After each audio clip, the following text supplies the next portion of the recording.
कंगाल होने की। ये गलती अगर आपने भी करी है तो जिंदगी में कितना भी पुण्य करोगे उसका फल नहीं है। आज की कथा को लिखकर रखना, शायद तुम्हारी जिंदगी संवर जाए। लिंग पुराण में 7 गलतियां बताई है व्यक्ति को बर्बाद होने की। पहली गलती है, उसमें से अगर आप स्वीकार कर रहे हैं ये गलती तो समझ लो कि गलती आपने करी है। गंगा जल तो बुलवाया टैंकर भरकर, 21,000 बेलपत्र भी समर्पित कर रहे हो। आप मंदिर के अंदर बैठ गए, दर्शन करने वाला आता रहा, किसी को अंदर प्रवेश नहीं दिया। आप गंगा जल चढ़ाते रहे, आप बेलपत्र चढ़ाते रहे, आप स्वयं पूजन करते रहे, और दूसरा व्यक्ति ना जाने किस भाव से, किस रूप में आकर भगवान की सेवा करना चाहता था। पंडित जी ने आपके चक्कर में उसको जल नहीं चढ़ाने दिया, पंडित जी ने आपके चक्कर में उसको बेलपत्र नहीं चढ़ाने दिया। पहली गलती यह हो गई कि भगवान के भक्त को भगवान से दूर कर दिया गया। अब उठा लो श्रीमद् भागवत कथा।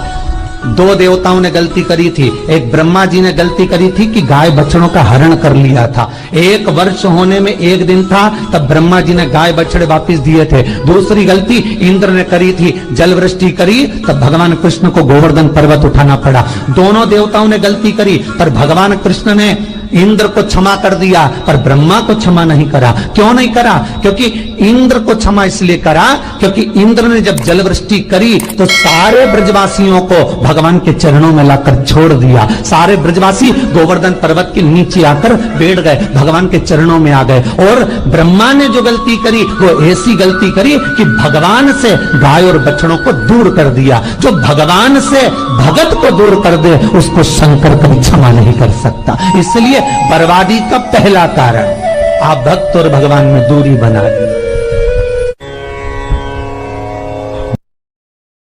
दूसरा कारण, भगवान की जब पूजन कर रहे हो, 21,000 बेलपत्र चढ़ा रहे हो, गंगा का जल चढ़ा रहे हो, चंदन चढ़ा रहे हो, अबीर चढ़ा रहे हो, गुलाल चढ़ा रहे हो, तो तुम्हारे भीतर ये अहंकार, जब तुम पूजन करके उठो तो उठते समय तुम्हारे भीतर अभिमान नहीं होना चाहिए कि मैंने जो अनुष्ठान करा उसके बराबर कोई नहीं कर सकता। तीसरा कारण कहा कि भगवान की सेवा तो आप कर रहे हो, भगवान की चाकरी में तो आप लगे हो, भगवान की आराधना भी कर रहे हो, दिया भी लगा रहे हो, धूप बत्ती भी लगा रहे हो, स्नान भी करा रहे हो, पंचामृत स्नान भी करा रहे हो, सारी पूजन अर्चना सब तुम कर रहे हो। पर हो सकता है इस पूजन अर्चना में आप केवल 3 घंटा पूजन करते हो और बाकी के समय किसी न किसी की जीवात्मा को दुख पहुंचा रहे हो। एक कथा में एक बात कही थी कि भले मंदिर में दिया मत लगाओ, भले मंदिर में जाकर धूप बत्ती मत जलाओ, भले मंदिर में जाकर भोग मत लगाओ, भले मंदिर में जाकर जल मत चढ़ाओ, कुछ मत करो, भले भगवान को नए कपड़े मत पहनाओ, भले तुम्हारी मर्जी पड़े भगवान को भोग मत लगाओ, पर शास्त्र कहता है कुछ मत करो, पर एक काम जरूर करना कि किसी के चेहरे पर प्रसन्नता ला देना तो मंदिर में दिया जलाने के बराबर होगा। किसी के चेहरे पर चमक ला देना, प्रसन्नता ला देना तो अगरबत्ती लगाने के बराबर होगा। किसी गरीबड़े के, किसी दुखी के चेहरे पर अगर तुमने प्रसन्नता ला दी तो वो भगवान को कपड़े पहनाने के बराबर होगा। मालूम पड़े तो मंदिर में पूरी सब्जी बांटो, मंदिर में भोजन कराओ, मंदिर में सारा पकवान चढ़ाओ, और कोई तुम्हारे कारण अगर दुखी है तो तुम्हें वो सुख का भान नहीं हो सकता। तीसरा कारण है हमारा, वो सुख नहीं पी सकता। चौथा कारण है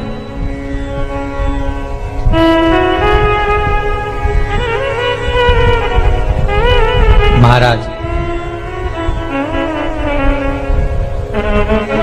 जिस मंत्र को पढ़ा जा रहा है, जिस मंत्र का स्मरण किया जा रहा है,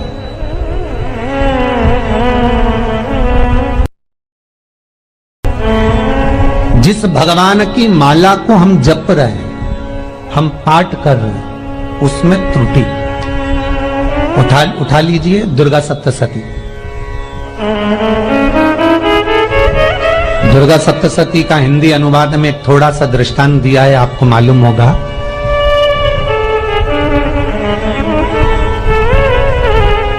जजमान सप्तशती का पाठ कराते थे नवरात्रे में। नवरात्रे पूरे होते थे और उनकी पत्नी मर जाती थी। सप्तशती के अंदर लिखा है, बहुत ध्यान से सुनिएगा। दुर्गा सप्तशती का पाठ कराते थे और पत्नी नवरात्रे के बाद 4 महीना 3 महीने के बाद मर जाती थी। बहुत दुखी था सेठ। एक शादी करी, दूसरी करी, तीसरी करी, चौथी करी, चौथी पत्नी भी मर गई। बहुत दुख हुआ। आज वो गुरुजी के पास चले गया, गुरुदेव, गुरुजी, गुरुदेव, गुरुदेव। गुरुजी बोले क्या हो गया? सेठ जी बहुत दिनों के बाद आ रहे हो, क्या बात है गुरुदेव? मेरे को एक बात समझ में नहीं आती कि मैं नवरात्रि में सप्तशती का पाठ कराता हूं, देवी जी का यज्ञ करवाता हूं, माता रानी को चूनर पहनाता हूं, उनको सुंदर बिछुड़ी, पायल, चुनरी सब पहनाता हूं, कन्याओं का भोजन करवाता हूं, भंडारा करवाता हूं, जवारे बोता हूं, अखंड ज्योत लगाता हूं, पर नवरात्रि जैसी पूरी होती है उसके 2 महीने 3 महीने बाद मेरी पत्नी क्यों मर जाती है? 4 पत्नियां मेरी मर चुकी हैं, 5वीं मैंने शादी करी है। गुरुदेव आप कृपा करिएगा, कुछ तो बता दीजिए, कुछ करुणा कर दीजिए। गुरुजी बोले जब तू सब कुछ अच्छा कर रहा है, जोत भी जला रहा है, कन्या भोज भी करा रहा है, चुनरी भी चढ़ा रहा है, भंडारा भी कर रहा है, जोत भी लगा रहा है, जवारे भी बो रहा है, माता रानी की सेवा भी कर रहा है, अखंड रात्रि व्रत कर रहा है, सब कुछ तूने करा, यज्ञ भी करा, फिर तेरी पत्नी क्यों मर सकती है? ऐसा हो ही नहीं सकता। नहीं गुरुदेव, मेरी 5वीं शादी है गुरुदेव, अब की बार आप कृपा करिए। गुरुजी ने कहा तेरे पंडित जी को अनुष्ठान पर बुला, मैं कमरे में बैठकर सुनूंगा सप्तशती का पाठ, तब मैं ध्यान करूंगा। गुरुजी अंदर के कमरे में जाकर बैठ गए, ब्राह्मण पाठ करना प्रारंभ करा और ब्राह्मण ने पाठ करना प्रारंभ करा। उसमें एक शब्द आ गया, भारयंतु वक्षंतु, भारयंतु वक्षंतु। उसमें बोलना था भय पीड़ा को, हे जगत जननी तू भक्षण कर जा, पर ब्राह्मण बोलता था भार्या तू भक्षण तू, मेरी पत्नी को, मेरी भार्या को तू भक्षण कर दे। पंडित जी जैसे ही बोले गुरुजी बाहर निकल कर आ गए। पंडित जी को रोका, रुकिए गुरुदेव, आप हर साल अनुष्ठान कर रहे हो जजमान के यहाँ और बोल देते हो भार्या तू भक्षण तू, हे देवी तू मेरी पत्नी को खा जा, तो माँ हर बार उस पत्नी को निगल जाती है। निवेदन है शब्द सुधार लीजिए, शब्द ठीक है। चौथा कारण है कि आप जो पाठ कर रहे हो, आप जो पूजन कर रहे हो, आप जो अनुष्ठान कर रहे हो, उसमें कुछ ना कुछ गलती जरूर हो रही है। ये चौथा कारण है।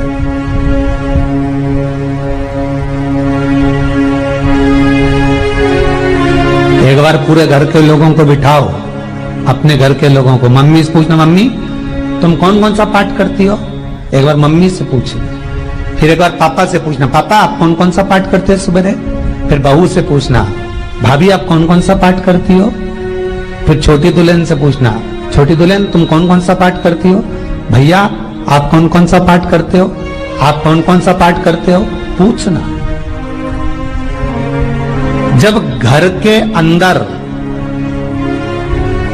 बड़ी बहू अलग तरह का पाठ कर रही है, छोटी बहू अलग तरह का पाठ कर रही है, मंजली बहू अलग तरह का पाठ कर रही है, माँ अलग तरह का पाठ कर रही है, पति अलग तरह का पाठ कर रहा है, तो उसका जो प्रभाव है, कौन सी चीज कहां टकरा रही है, जिसके कारण घर में रोग इतना है कि कोई सही होने वाला ही नहीं है।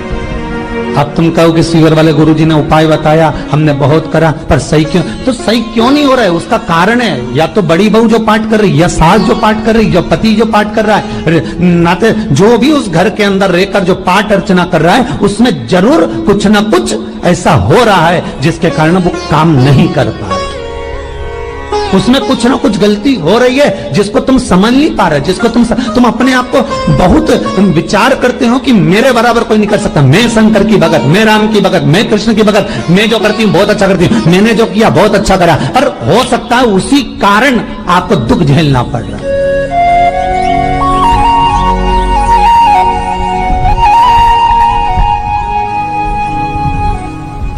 उसी के कारण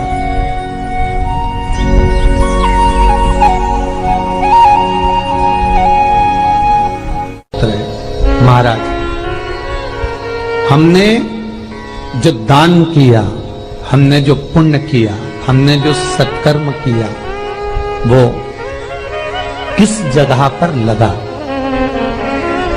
पांचवा सूत्र,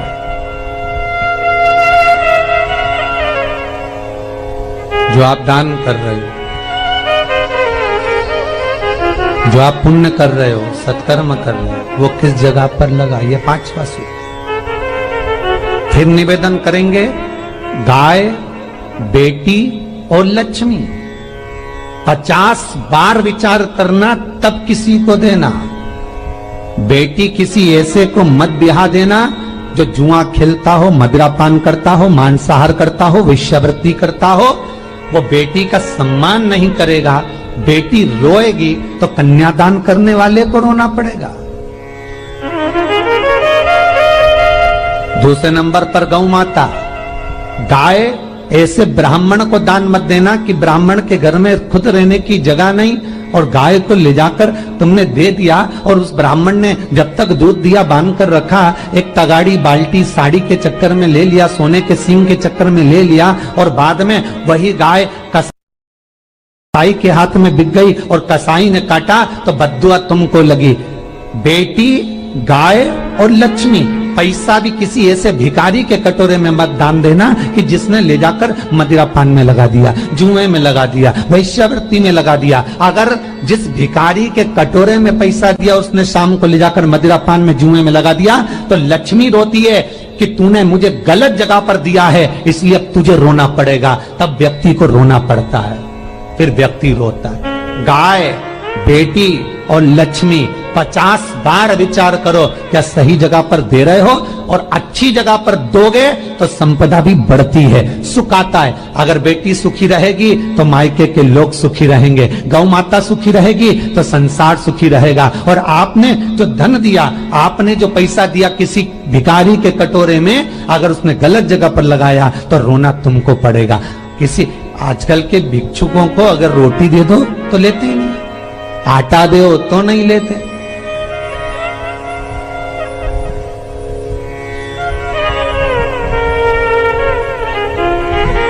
पहले के समय में जो भिक्षुक आते थे ना, तो रोटी बनी हुई मांगते थे। बूढ़ी बूढ़ी माताएं जानती होंगी, चिमटा बजाकर, घुंघरू बजाकर कहते थे भोजन, तो 2 रोटी निकाल कर दे दी जाती थी घर से। लो बाबा, तो माता इतना प्रेम रखती थी, केवल रोटी नहीं देती थी, बाबा बैठो हम सब्जी लाकर देते। इतना प्रेम था बुजुर्ग माताओं का, बैठो। पर आज के जमाने में अगर रोटी दे दो तो फेंक दे नली में ले जाके। पैसा चाहिए, क्यों? शाम को पीने के लिए चाहिए ना, मदिरा पान के लिए, मांसाहार के लिए, जुए के लिए, वैश्यावृत्ति के लिए धन चाहिए।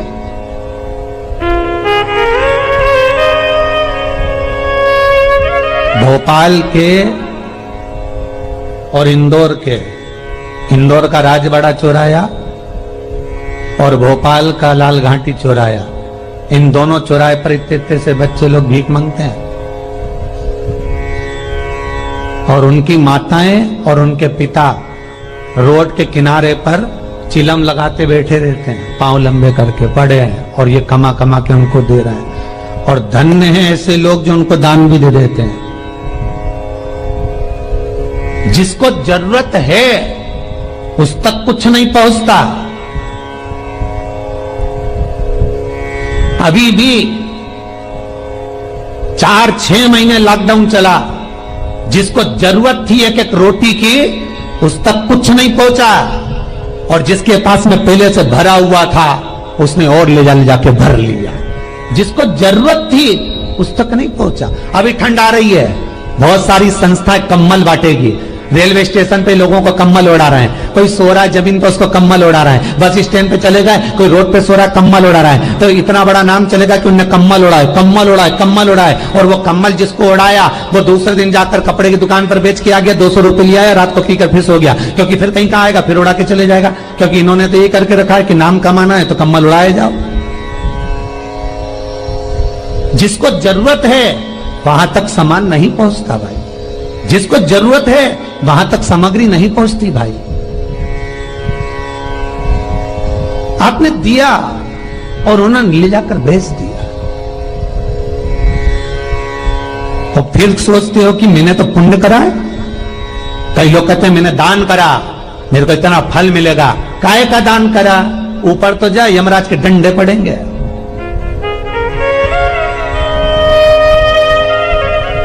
रेल में, ट्रेन में आप बैठ जाओ, रिजर्वेशन कोच में छोटे छोटे लड़के आते हैं, अपना कपड़ा उतारते हैं। सही बोलना रे भाई, जितने लोग टीवी पर कथा सुन रहे हो, छोटे छोटे बच्चे अपना कपड़ा उतारेंगे और पोछा लगाएंगे रेल की बोगी में। जब गवर्नमेंट ने स्वीपर रख रखे हैं तो तुम्हें अंदर आने का किसने कहा? कौन ने कहा कि तुम अपना कपड़ा उतार के पोछा लगाओ? और वो अपने शरीर का कपड़ा उतार कर पोछा लगाता है, आपके आगे हाथ फैलाता है, आप 1-1, 2-2 रुपए दे देते हो। वो अगले स्टेशन पर उतरता है तो सूंघने की सामग्री लेता है, सूंघ सूंघ के वो बर्बाद हो जाता है और कहीं कूद कर मर जाता है। उसके मरने में 1 रुपया तुम्हारा भी लगा है, इसलिए नरक तुमको भी भोगना पड़ेगा, क्योंकि उसके मरने में तुमने हेल्प करी है।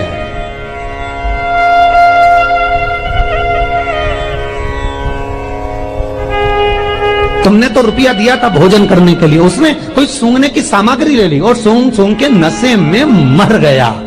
उसके मरने में 2 रुपए तुम्हारे हैं, 1 रुपए तुम्हारा है, तो भोगना तो तुमको भी पड़ेगा ना।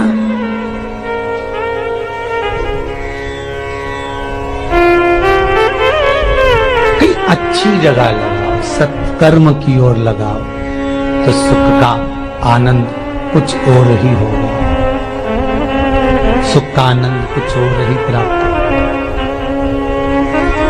हमारा धर्म, हमारा पुण्य, हमारा सत्कर्म। 5वां कारण अपनी पुस्तिका में लिखकर रखना, तुम्हारे दुख का 5वां कारण क्या है? क्यों तुम करोड़पति से रोड़पति बन गए? तुम्हारे यहां पर 4-4, 5-5 गाड़ी थी, खूब वैभव था, खूब धन था, फैक्ट्रियां चल रही थी, सत्ताएं चल रही थी।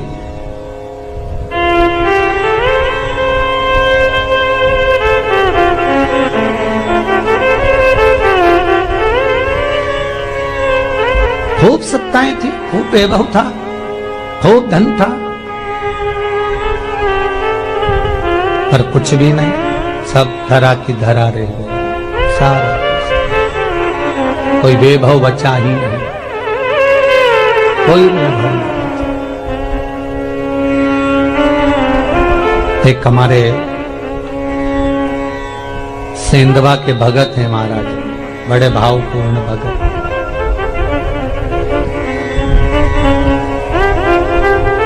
वो कहे गुरुजी हम बड़े दुखी हैं, बड़े कष्ट में। हमने कहा कष्ट का कारण कुछ न कुछ जरूर होगा, दुख का कारण जरूर कुछ न कुछ होता है। कहने लगे गुरुजी हमारी तो जीनिंग चलती थी, खूब फैक्ट्रियां चलती थी, इतना जीनिंग फैक्ट्रियां थी, इतना चलता था।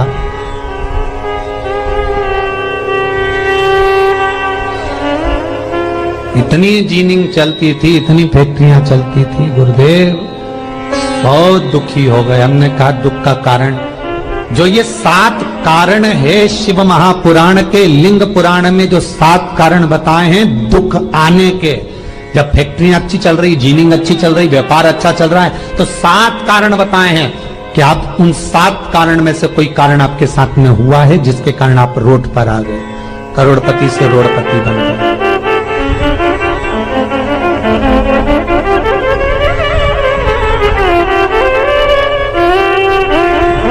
कभी कभी नगर में, गांव में सभी का व्यापार एक साथ समाप्त हो जाता है। कभी कभी गांव में, नगर में सबका व्यापार एक साथ समाप्त हो जाता है, सबका व्यापार एक साथ ही खल्लास हो जाता है, समाप्त, सभी कर्जे में हो जाते हैं। तो समझ लेना कि उस गांव के खेड़े का देव महादेव, उस गांव का खेड़ापति भगवान शंकर, उस गांव का शिव जरूर रुष्ट हुआ है, जरूर रुष्ट हुआ। उसको मनाने का प्रयास करो, जिससे अपनी नगर, अपना गांव फिर उन्नति की सीढ़ी पर चढ़ जाए। पांचवा कारण मंत्र जाप को, अर्थात तुम्हारा फिर निवेदन, गाय, बेटी और लक्ष्मी 50 बार विचार करना, तब देना, नहीं तो मत दे, मत दीजिए।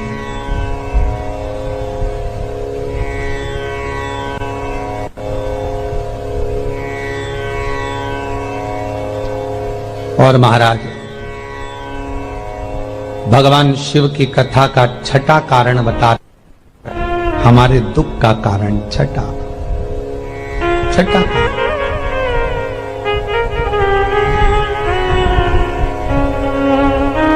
आदर सम्मान में कमी। घर के जो बड़े हैं, घर के जो बुजुर्ग हैं, घर के जो आदरणीय हैं, उनका सम्मान नहीं कर पाए। सुंदर कहा, जिस घर में माँ बाप की इज्जत नहीं होती, उस घर में देखना कभी बरकत नहीं होती।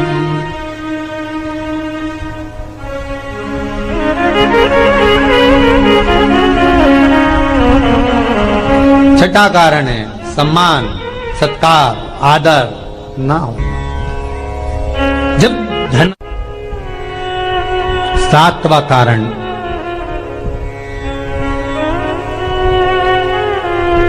ये अंतिम कारण है। जितने लोग कर्जे में, लदालू में, जितने लोग दुखी हैं, जितने लोग तकलीफ में, आज की कथा को बहुत दिल से सुनना, अपनी गलती को जरूर छांटना। मुझे विश्वास है मेरा भोलेनाथ, आप अगर गलती को स्वीकार कर लोगे तो शंकर वापिस आपको करोड़पति बना देगा, लखपति बना देगा। शंकर आपके भंडार फिर भर देगा। 7 कारण में से अपनी गलती को जरूर छांटना। साहब कि आपने गलती कौन सी करी, और अपनी गलती को छांट ले, यही सबसे बड़ी बात है ना। लोग सुनने के बाद भी नहीं छाटेंगे, नहीं मैंने तो कुछ करा ही नहीं, मैं तो कुछ करी नहीं, बस मैं ही तो है, हरी जगदम्बा वो मैं ही फंसा है बीच में।